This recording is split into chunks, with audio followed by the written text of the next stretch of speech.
Welcome to the Grit Behind the Grind podcast, where we dive deep into raw, unfiltered journey of entrepreneurship, fitness, mental health, and building businesses from the ground up.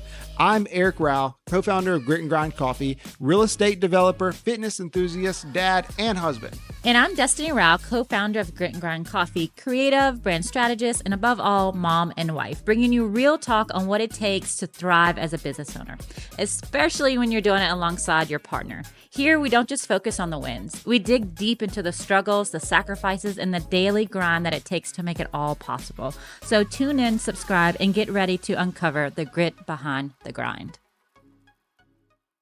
What's up, everybody? Welcome to the Grit Behind the Grind podcast. Again, I am here with a really good friend. This is Lauren. She is with Mill City Roasters, and I've had the opportunity to actually learn from her. One of my first interactions, I flew up to Minneapolis, and I had the opportunity to go to roasting school because, again, I didn't have any clue about roasting, any idea about coffee. So what did I do? I found these type of people, and then I flew up, what was that, 2 or 3 years ago, Lauren, and you basically made me a professional, right? That's what you did. That's what I try to do with everyone. Yeah. Yeah, you did great. You know what I mean? Because I've been off to the races ever since, I had no clue that this coffee brand would actually, this was a side hobby, right? I was just trying to provide good coffee for my local community. And, one thing led to another. And now this is our main hustle. And we have coffee shops all over, and it's been really cool to do this business and build these relationships with people like, you, Angie, Steve. And I look back on it, and whenever this was not the goal, right? It was to come up here and have you be a part of the journey to teach me something so I can go back and perfect it, because I'm not an average player. I want to go learn from the best, and I want to provide the best coffee. I don't want to, I'm building houses right now. Side note is everyone asks me oh, why'd you build this type of house? And it's this kind of, new style home. And it's well, because I didn't want to compete with the person right down the road.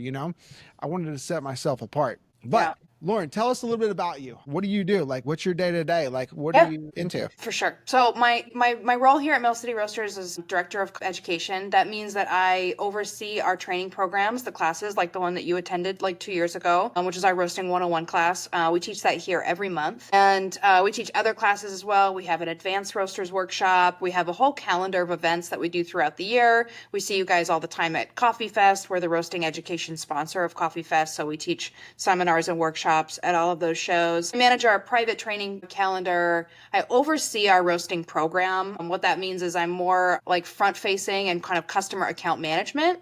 And then our roastery team is actually roasting and order fulfillment. Together, we kind of make the coffee department, which is all of the sensory evaluation, how we source coffee and how we profile coffee. So I've kind of got a lot of hats that I wear, sort of like all of us at Mill City and everyone at every small business is you end up doing a lot of stuff. So my day-to-day could look like anything from talking to you like I am right now.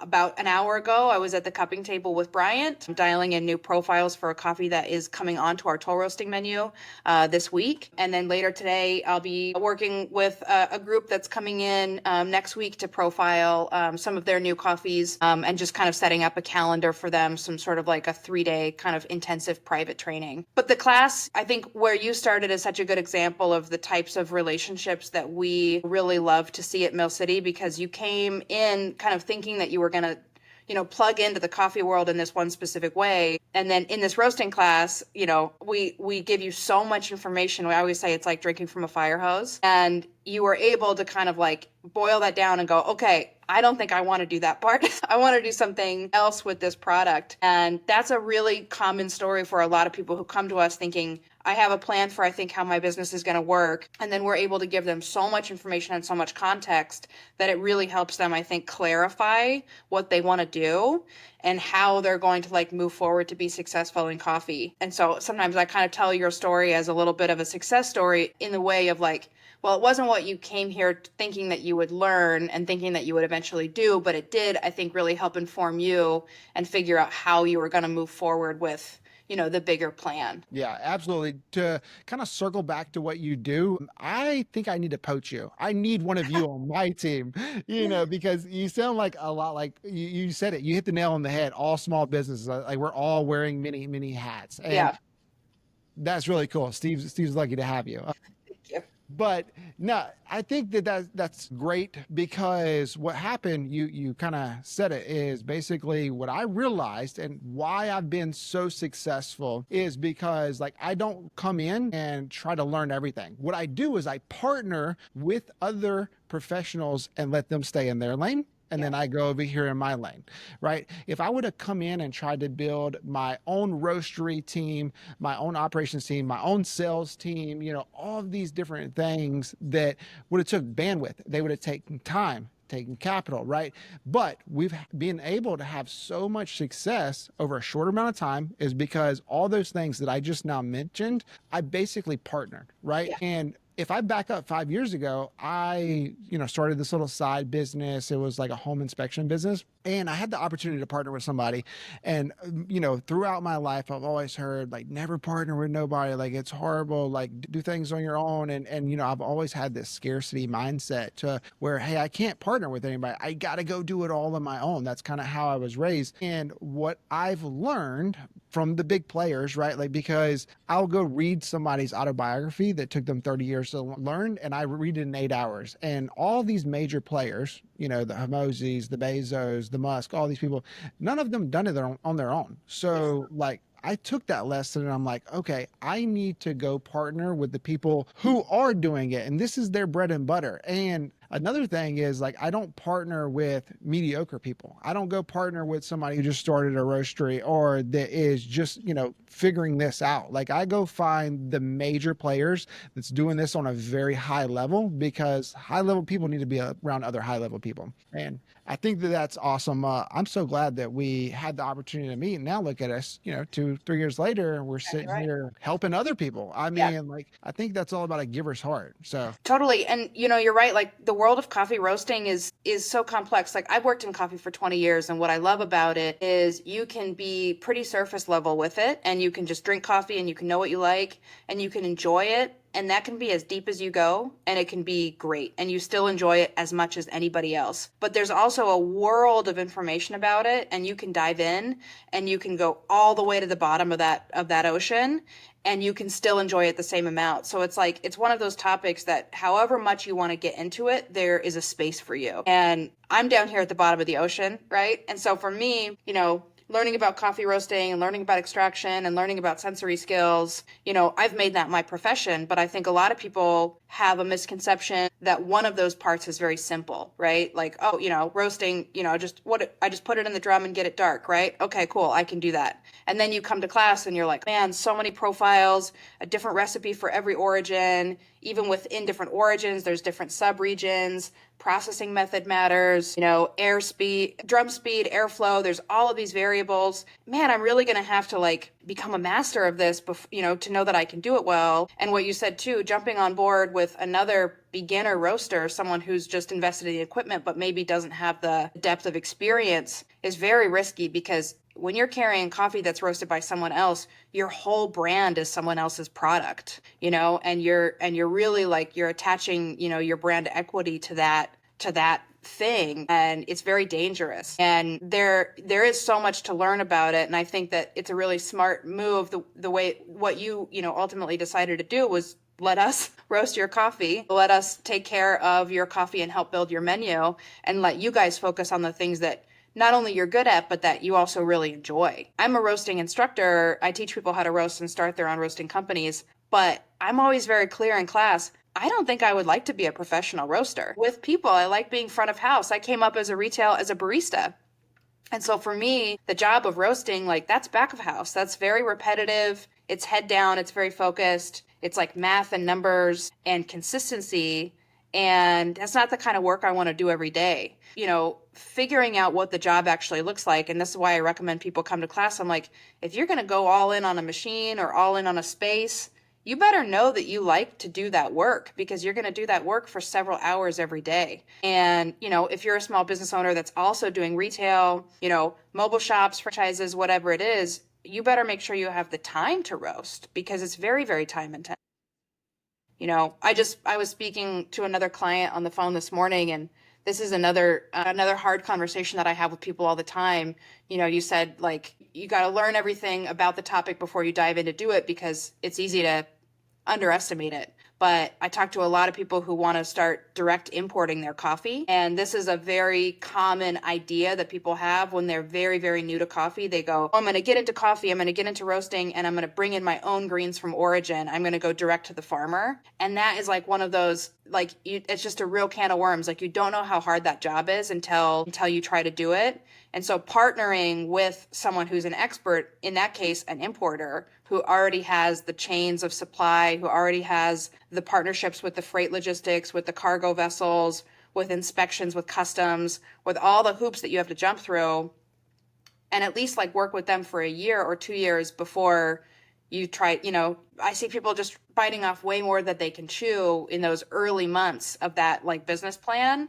And it almost always leads to failure, which is a bummer. It's hard to watch. Absolutely. Yeah. I had a recent experience similar to that. I also build real estate, new construction homes. And originally, when I first started doing this, I said, hey, I don't need a general contractor. I know a little bit about a lot, and it has bit me in the butt. Like every single time I have paid more money trying to manage or go get subs whenever that's not what I'm focused on. That is not what my bread and butter, what my expertise in the long run, it just always costs more money. It seems like it's not going to, but it always does. Yeah. And you're always better off, I think, paying a little bit more upfront until you can like get the system built. And then once it's on rails, you will start saving money. You will find efficiencies and way to like trim the fat as you go. But the initial investment, we tell people this with like your first green coffee order. It's like, people want to order a ton of green coffee if they're roasters because they don't want to pay a bunch in freight delivery fees. They don't want to get deliveries, weekly or bi-monthly. So they're like, I'm going to buy 6 months of coffee at once. And we're like, well, you don't know your volume. You don't know how fast you're going to move through that coffee. You don't know which of those coffees are going to be your best sellers. You're better off getting a delivery and paying that delivery fee every 2 weeks for the first 3 months, just so you can figure that stuff out. And you don't, you're saving a little bit of money because you don't have that much inventory, but you're paying more for freight delivery and some of that management and that handling. But you learn so much during that time that when the rubber meets the road 3 weeks or 3 months later, you can place that big order and you know what it's going to take, how much you're going to go through, how quickly you're going to go through it.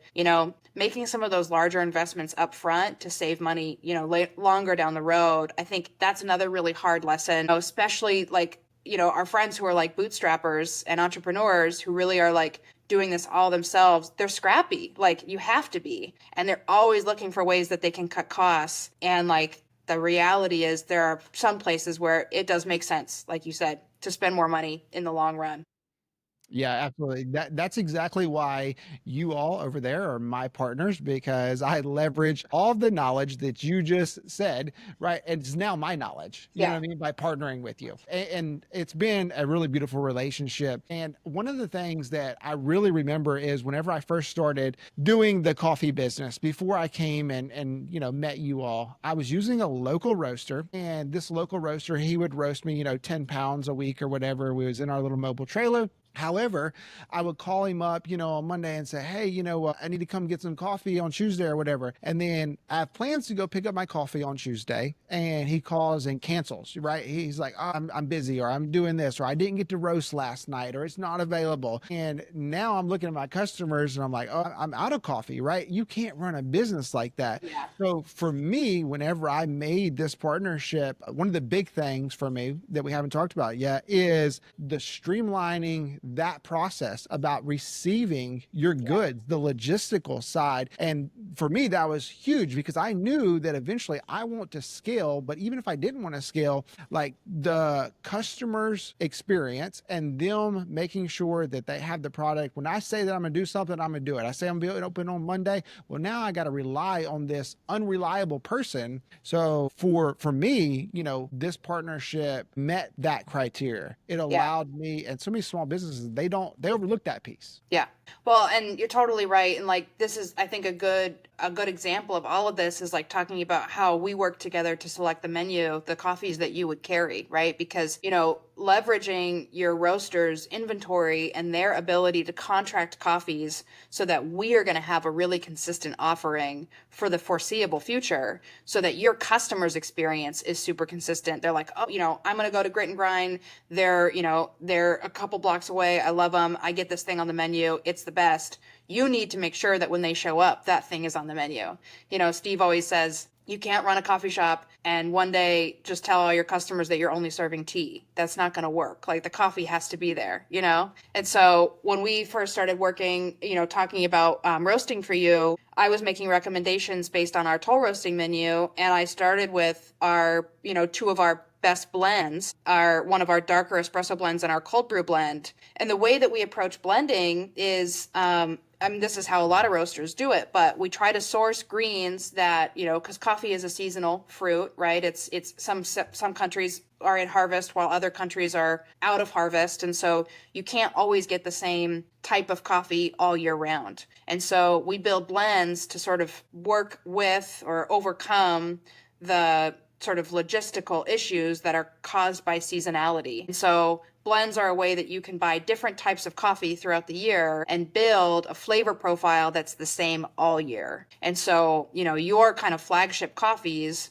are, very consistent flavor profiles, very consistent price points, but the ingredients that go in to build those blends do change, kind of every 4 to 5 months based on what we have available. But you've outsourced that work of shopping for those components, deciding what's the best fit, profiling them so that they taste like the previous iteration, and then contracting, 40, 50, 60 bags. We're talking about thousands of pounds of coffee that then we have to be accountable for and have in our inventory and sort of be on the line for and hope that it sells before it stales, because coffee, green coffee also does not last forever. It has a shelf life. So there's a lot of risk that you've been able to minimize for yourself. And these are coffees that we stand by and that, and that we know are excellent.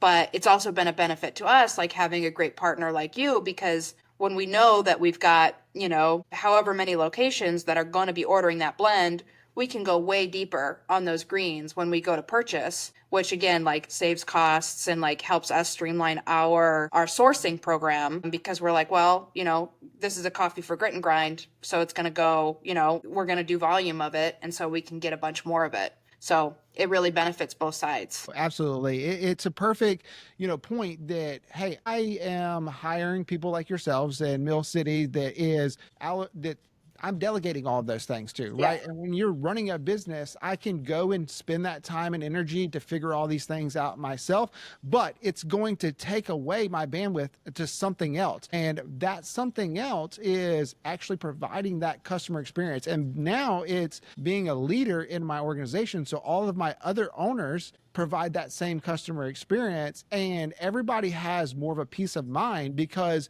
we know that we have professionals over here that are figuring that out, that seasonality thing. Like, you are making sure that my customers are getting exceptional coffee every day. It doesn't matter what day of the year it is, right? And we all have peace of mind because I know that you and your team do that well, and I don't have to be distracted by figuring that piece out. Another really cool thing is, not only are we doing that for our locations, we've just now opened that up to help other coffee entrepreneurs, Yeah. because I think me and Steve kind of talked about this a little bit. As builders, what we do is we see gaps and then we're like, wow, I can go solve that problem. And, we created this, I guess, resource piece just to help other people that are getting in the game of coffee. And we said, the unreliability of roasters, the logistical side of roasters, and then also the quality, we've seen a gap there. And we said, okay, well, I already have this really cool partnership. Let's go and build something awesome together. And from that, a wholesale roasting, business model was created for other people. Yeah. And I love that menu is available for other people. One of my previous positions before I joined the team at Mill City, I was a retail trainer for a large roastery on the West Coast. And so what that meant is I did all their wholesale training. So anytime we got a new account, someone who was going to start carrying our coffee, our roasted coffee, I was in charge of barista training and customer onboarding. So to help them, because roasters have to have, quality standards. They need to make sure that their product is being served well at all of their wholesale locations. And I'm not sure if you've driven up and down the coast of Oregon and Washington, but there's tons of coffee drive-throughs, like little coffee kiosks. The Pacific Northwest is it's really, really popular out there. And so I became, that was kind of my education on like what styles of coffees do well with those accounts, what types of menu items they sell a lot of, like a lot of the drive-throughs and like drive-up small trailers in the Pacific Northwest, they do bigger beverages, like larger format sizes. They do sweeter drinks. We see a lot more syrups and sauces. People really like to customize with those like small locations. And that was like my first exposure. I mean, I guess I worked at Starbucks when I was really young. I think that's how a lot of us like get our first coffee job. But it reminded me a lot of that. It's like it has to be very fast service.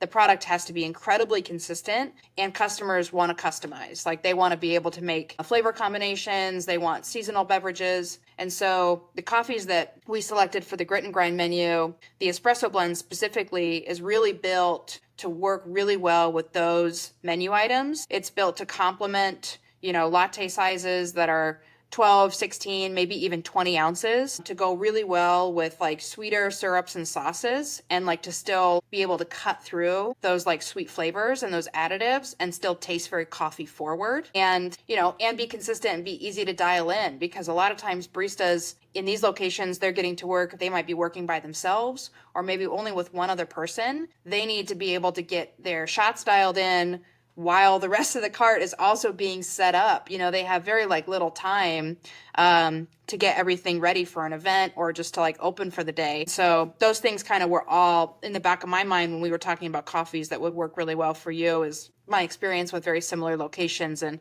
I think you're right that there's like kind of a disparity with the level of quality and the level of like reliability. Everyone can roast. I mean, people can roast at home, but what I said earlier, like, I don't think you always want to put your brand in the hands of a beginner who's like just trying to figure it out, or just trying to like, even learn like how they're going to do fulfillment and how they're going to get coffee into your hands every week. It needs to be something that's really stable. Yeah. And not only that, you think about the people who are looking to have more than one location. They're looking to scale, like they're looking to build their own little empire in their community.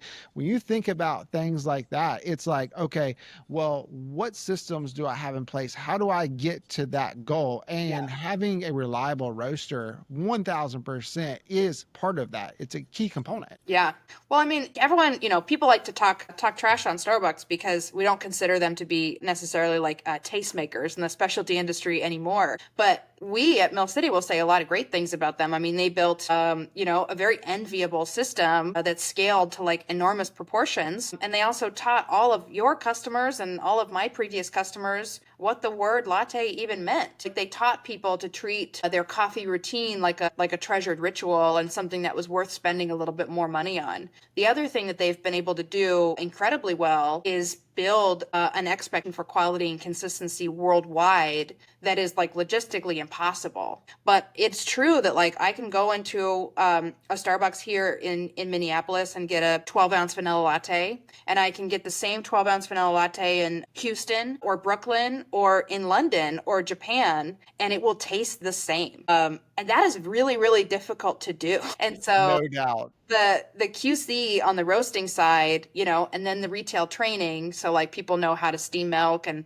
how to build beverages and how to dose syrups. That stuff has to be so tight. And yeah, you really don't want to give any of those elements up to sort of like an unknown player. And so having people be able to order coffee from us, like you're saying, if people want to scale and want to build something bigger, even in their town, open multiple locations, we can provide something where all of those locations will be serving the exact same product, which, when we have that level of expectation from our customer, and then we meet that level of expectation for quality, that's when you start to see a lot of brand loyalty. When people are like, they said that it was going to taste like this. They said that they were going to be here open on this day, and here they are, and it tastes great. I'm coming back again. Yeah, Absolutely. That's why we're super excited for this partnership. We're super excited to have the opportunity to not just enjoy this partnership for ourselves and our franchisees and our brand, but to also allow the other people to enjoy it as well. We will put in the details. You can always go to our website, gritandgrind.coffee, and you can see our roastery program and pick those coffees if you want to try them. And then we'll also put it in the show notes for the comments. But Lauren, man, it has been great. I really appreciate you joining us today and just kind of like helping provide some education around roastery and the coffee. My pleasure. I love to talk about coffee and I love to teach, so I'm always happy to do it.